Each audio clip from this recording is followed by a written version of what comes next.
Welcome to week 11. This week we're going to talk about social media, and the theme will be to beware of shiny object syndrome. And I'll explain what that means and why you should be aware of it. But basically the idea here is what we've been talking about throughout the course, is to choose things strategically, not to do them because it's all vogue and it's something that people are talking about, but to really be strategic, to focus on where your audience is and react to the needs of your audience and the needs of most of your audience, not just a few people. So even if some people are on Pinterest, some people are here or there or use this tool or that tool, where do the majority of your fan base spend time, and doing that rather than spreading yourself too thin? So when I Googled social media and social media platforms, I found a picture that gives an example of all of the different social media options that people have. This is to give you a basic idea. This in no means even covers anywhere close to all of the offerings out there. You'll see some things that you know here for sure. Yelp is on here. Flickr is on here. Wikipedia is on here. And there are other things that you've probably never even seen. So the idea is not to go on all of these, right? The idea is to choose ones, like I said, strategically. So let's get rid of this. Don't even think about that. The idea here is to beware of shiny object syndrome. A lot of the time people have the idea of throwing things up against the wall. Let's just throw things up against the wall. Let's see what sticks. We'll see if people are responding here, responding there. They like to try new things and they like to experiment, which is good. But the one thing I've always found is that when you throw things up against the wall, it ends up just being eggs on the face. We want to be selective here. And there's a lot of debate about this right now in terms of where should you go, what should you do. And I actually found a quote: "The most endangered word in social media today is no, as social media managers and governance councils are embracing myriad social media opportunities because, well, they often don't really know why." And he goes on to ask, are you doing a few things great? Are you engaging in manifest destiny social strategy and building a company outpost every time new real estate looks attractive? So the idea here is to focus on great content, learning the lessons there, and actually being strategic. So today what we're going to do is we will focus on primarily the big two social media websites, which are Facebook and on Twitter. And then after that, we'll take a look at some more of the niche social media outlets, including Pinterest and on Instagram.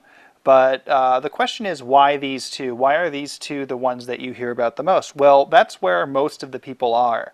The other ones, like I said, are a little bit more niche, but we're going to focus on the big two here. And my advice would be that all entities should really be on these two. At this point, there's such a high adoption rate that there's really no reason not to be on those two.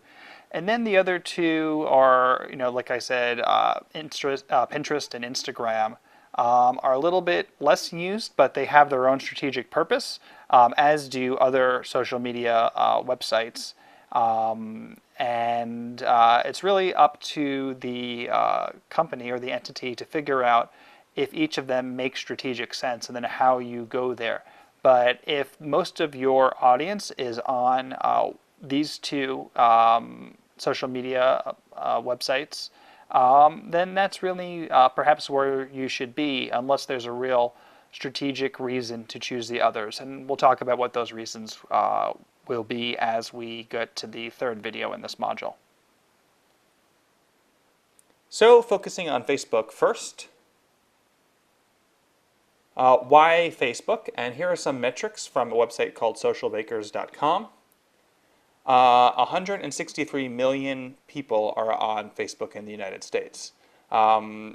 And that is quite a lot. When you think about that, that's about 52% of Americans who have an account on Facebook. And out of these, 71% of these Americans with the internet have a Facebook account. So that is actually a more convincing stat. If somebody is on Facebook, the chances are 7 out of 10.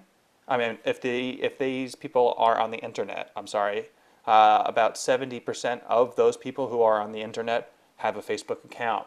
So that is some really deep penetration there. Not all of these people are daily users. In fact, some might be on 2 times a week, 1 time a week. But the idea is that they're there, and it really is the phone book of the internet these days.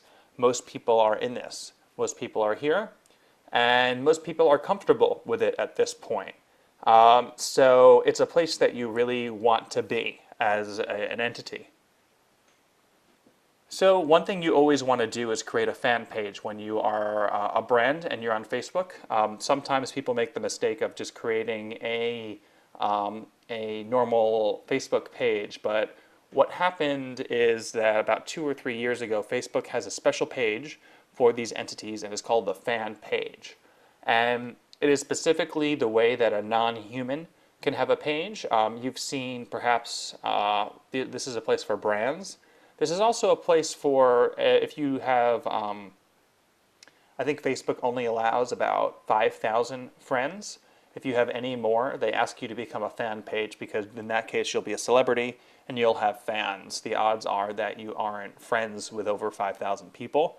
So they ask you to become a fan page. And the reward for a fan page is that there are a lot of metrics that aren't really available to you if you're just a regular Facebook page.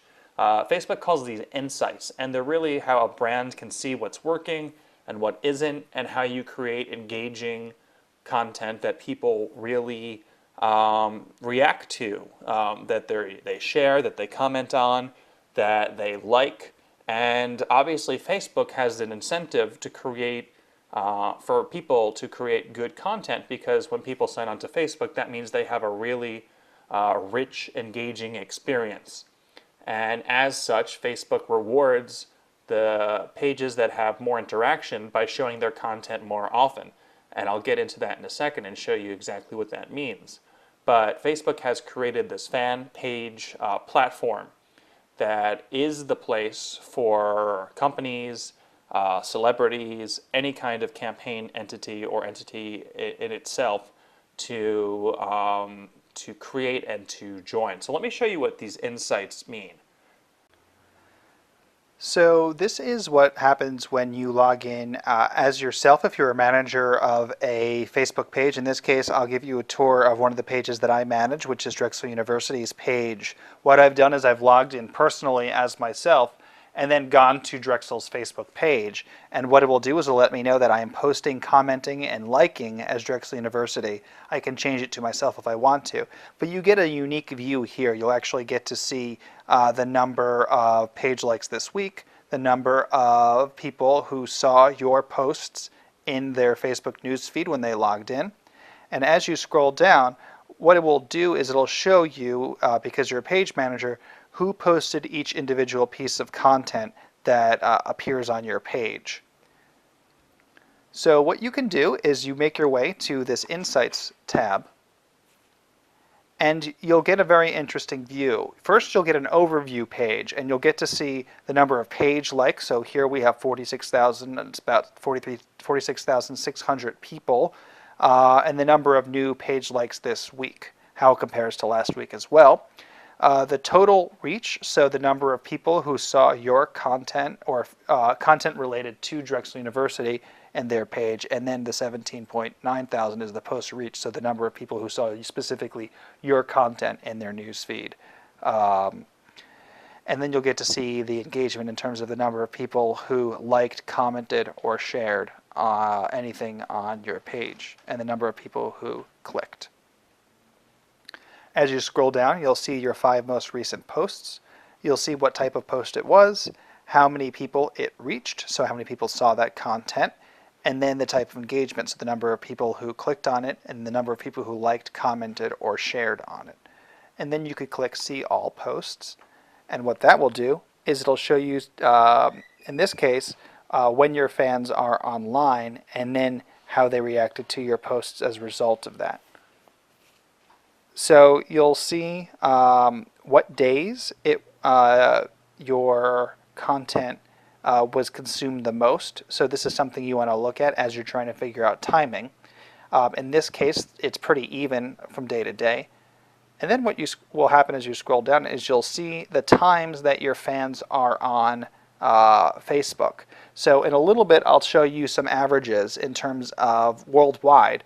But in addition to that, you want to look at how it's going on your specific page, because you'll have a different audience, and so therefore you want to cater to your audience rather than just go through global averages. So you want to take a look at these insights to see specifically what it means for your audience. In this case, perhaps because it's college and we're, one of the primary audiences is college students, about 11 a.m. is when most of the fans come online. So if you posted something at 6 a.m., only about 7,000, less than 7,000 people will see it, versus if you held off until 11 a.m., about 15.5 thousand people will see your content. And if you wanted to reach the most people, 9 p.m. here is what it's saying. And then you'll see all of your posts down here. You'll see the type, and then once again, all that information again. You could see here that commencement was very, very successful for us, and that's why all of the numbers look pretty small here on the chart. And then you could even see more and keep scrolling down and down and down and seeing what is your most engaging content. So in addition to that, you could see post types here. And what that will do is it'll tell you the types of posts, the three primary types of posts that are on Facebook, and then how each did. So you'll see that there's video, there's links, and there's photos. So the average reach means the number of people on average who saw that content. But then what's more important to me, in a way, is the average engagement. So how many people then, in addition to being exposed to that content, actually engaged with it, actually clicked it, liked it, commented on it, or shared it to their friends. And you'll see that even though links sometimes travel farther based on Facebook's algorithms to your fans, photos actually got about 3 times the number of clicks than a link did. In addition to that, you could see things like likes, so how much your page is growing. You can see the reach, so the number of people your posts were served to week by week and how that trends over time. But even more interesting is the people tab, and what that will do is it'll tell you a breakdown of your fans, if they're male or female, what their age bracket is, where they're located, what their language is, and what their country is. The number of people who saw your content, so the people reached, and then the number of people who actually engaged, who clicked on, liked, or commented on, or shared your post within the last 28 days. And what you begin to understand is not only the content that's most successful, but if you're actually reaching your target audience, and then how they're then responding to that. So Facebook Insights is a really neat, handy tool that helps you take the global statistics that we're going to talk about in a little bit, and then actually see how specifically these statistics work for you and for your page itself. So Facebook themselves used to give a number, 16% of fans who on average see a fan page's posts in their newsfeed. That means that somebody can like your page, but just because they like your page, it doesn't necessarily mean that every single time you post something, they'll see it in their newsfeed. And in fact, only a small percentage of fans see your page's posted content in their newsfeed. Now, this number has varied. There have been reports from anywhere from 2% to even 47% that were noted. But to make matters worse, Facebook recently changed their algorithms to make what they're calling experience improvements. And now that average is actually much lower. And that average seems to be around 2%. And the theory is, if you're a little bit cynical, is that this is around ad dollars. To get the higher percentage, to get more of your fans to actually see your content, brands can now do something called a boosted post, and essentially that means turning your page's posts into advertising. And that'll ensure that your fans see your posts in the newsfeed. Perhaps you've seen this. Perhaps you've seen a piece of content in your newsfeed that says sponsored on it, and that is actually a boosted post. And this is something that works for major brands, but not necessarily nonprofits and charities. Ad dollars and budget dollars are something that are in consideration here. So what this means is that more than ever, you want to have the most engaging content possible because Facebook is going to prioritize your content. Facebook really wants an engaging experience for their users. So if your page posts get more engagement, more likes, more shares, more comments, then Facebook is actually going to more likely show a higher percentage of your fans your content in their newsfeed and prioritize your content over other pages that are engaged with less. That way they say that their users have a very rich, engaging experience and spend more time on Facebook.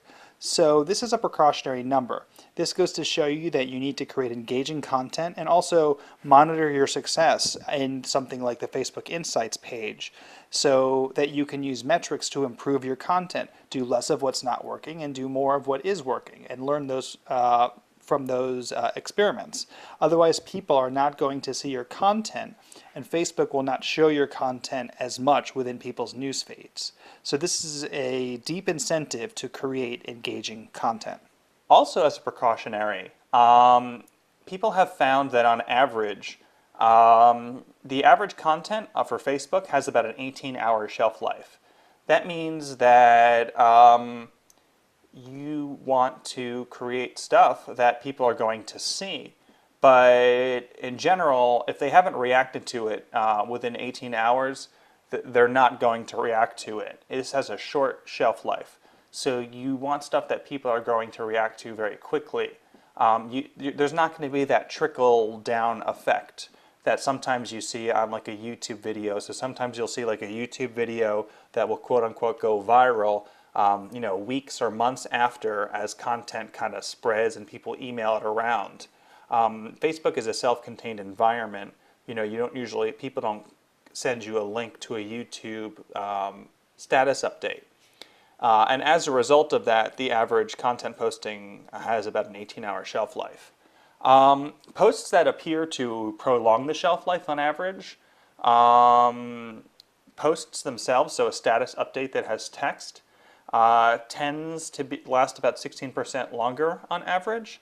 And then photos tend to prolong the shelf life by about 9% as well. So those are some tips on creating things that do have a longer shelf life.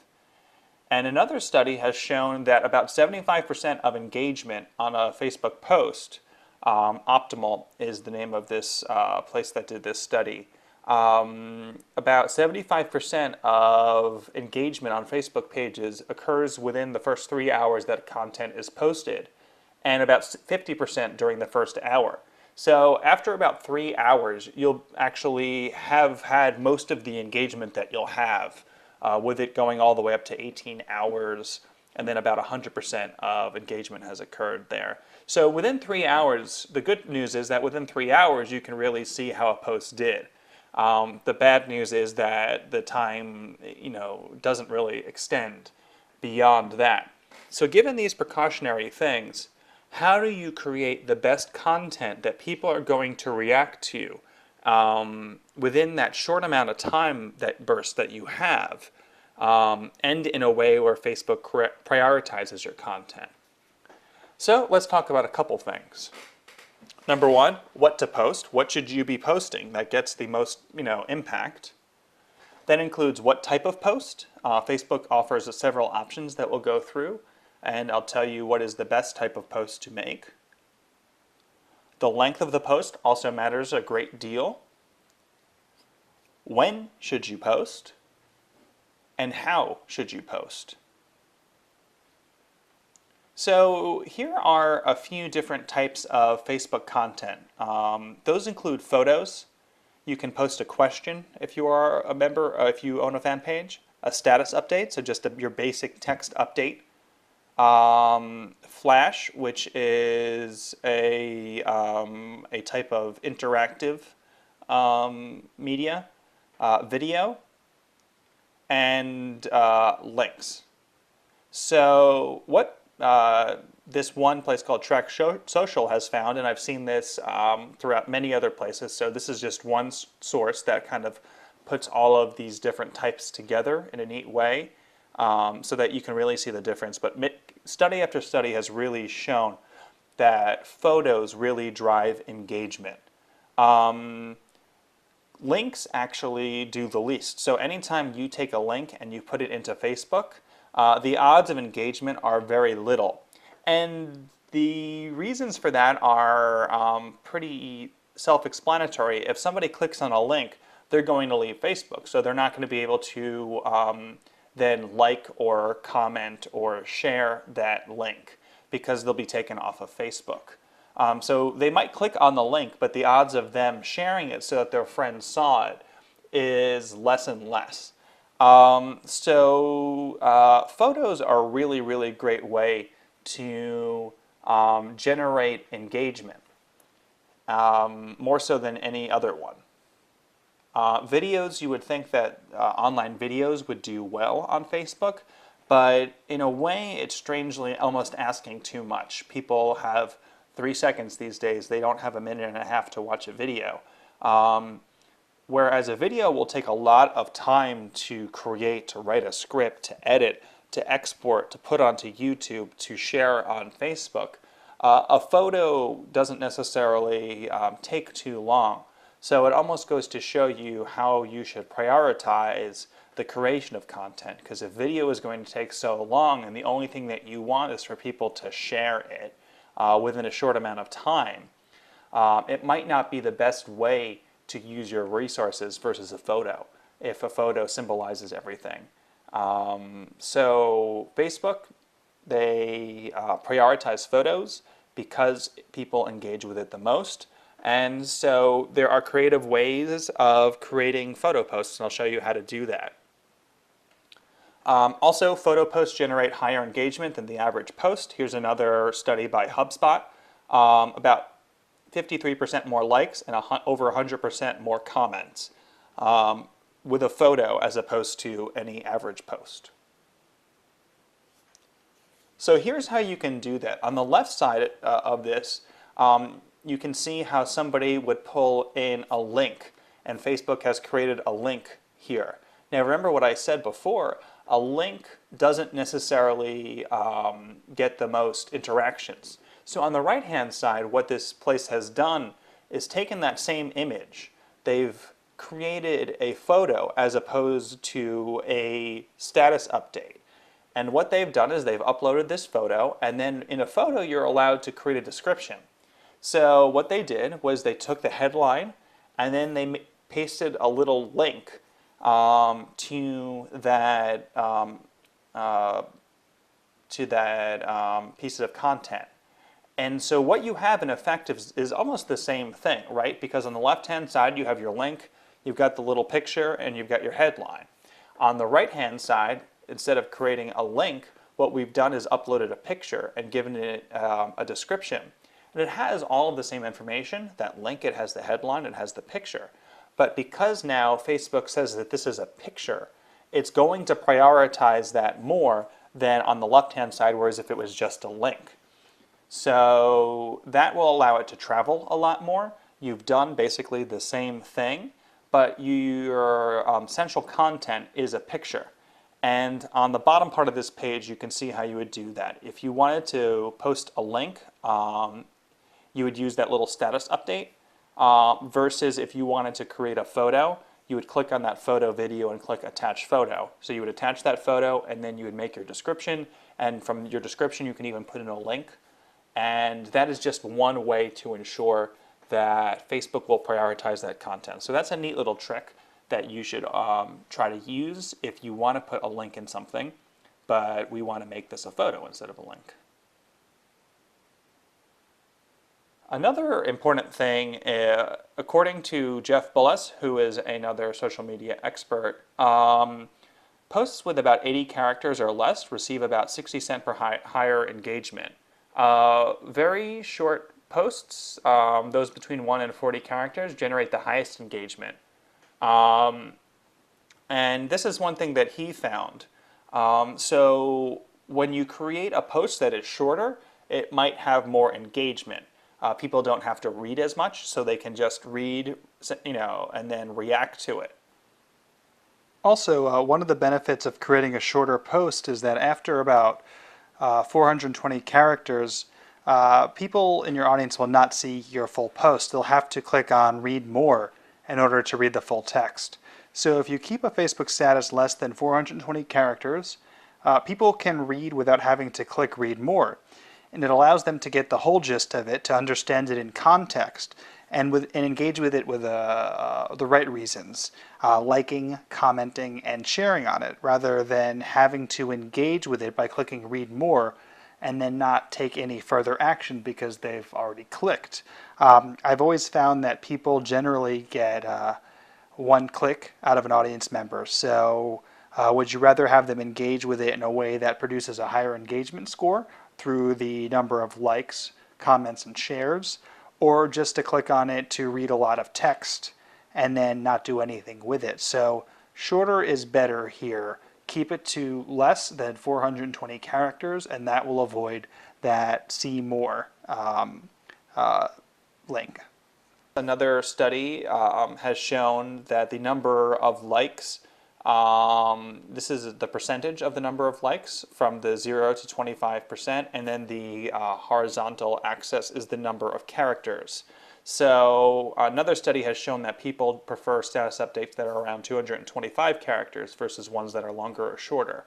So the jury is still out. You'll get different metrics when and where, but generally you want about, you can see 150 to 250 characters.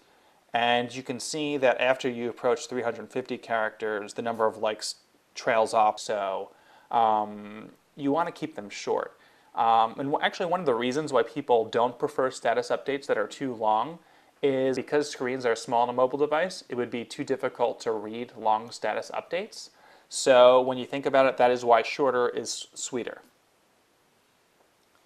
Also, less is more. Posting between 1 to 2 times per day produces about 40% higher user engagement rate. The research really has shown that quality and not quantity counts when publishing to your wall.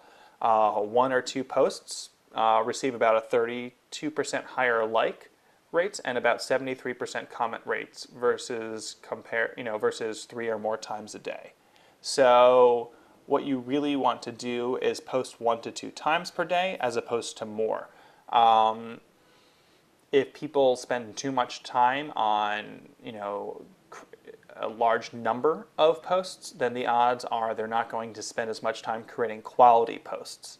So the idea is to do less to create quality posts with that time, as opposed to doing 5 posts a day and not spending enough time to create that quality post.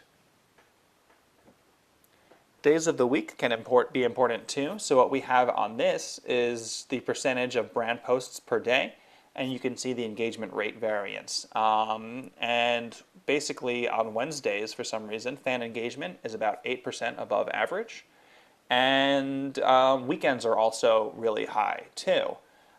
People must have more time on Saturday and Sunday, which makes a lot of sense. This doesn't mean that you should save all of your posts for Wednesdays and for the weekends, but it just goes to show you in particular how to prioritize your time. If you have content that could go any day that you can post, it's not necessarily you need to get that out on Tuesday or get that out on Friday. You can maybe save it for a day or two.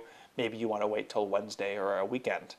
So that makes a lot of sense. And then for time of day, posts made between 8 p.m. and 7 a.m. usually receive about 20% more engagement. So to increase your likes and your comments, you might want to post during these non-busy hours. Now this could also mean not just between 8 p.m. and 7 a.m. The idea here, like I said, is that it's during non-busy hours. So this could also mean during lunch hours. It could mean earlier in the day. Think about when you have time to go on Facebook. And those are generally the times that other people have time to go on Facebook. So during lunch hour, in the morning, in the evening, that is when you might want to post on Facebook because more people are there. And then finally, how to post. There are a lot of third-party tools that will allow you to post on Facebook. You might have heard of Hootsuite or HubSpot. They're basically social media aggregators, and what that means is if you go on there, you can see your brand's Facebook page, Twitter page, LinkedIn, and some of these tools allow you to post onto Facebook through them. They actually suffer because Facebook doesn't prioritize them as much.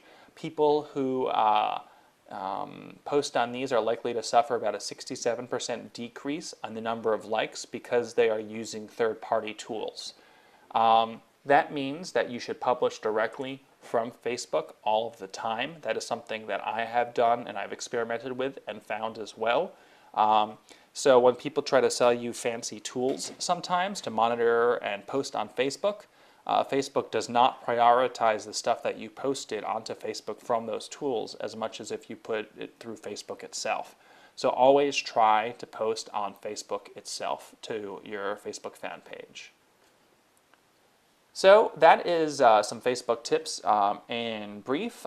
You could spend weeks and weeks and weeks talking about Facebook, but I just wanted to give some tips of the trade, ways to create successful, engaging content on Facebook. And for the next video, we'll talk about Twitter and social media. So take a look there.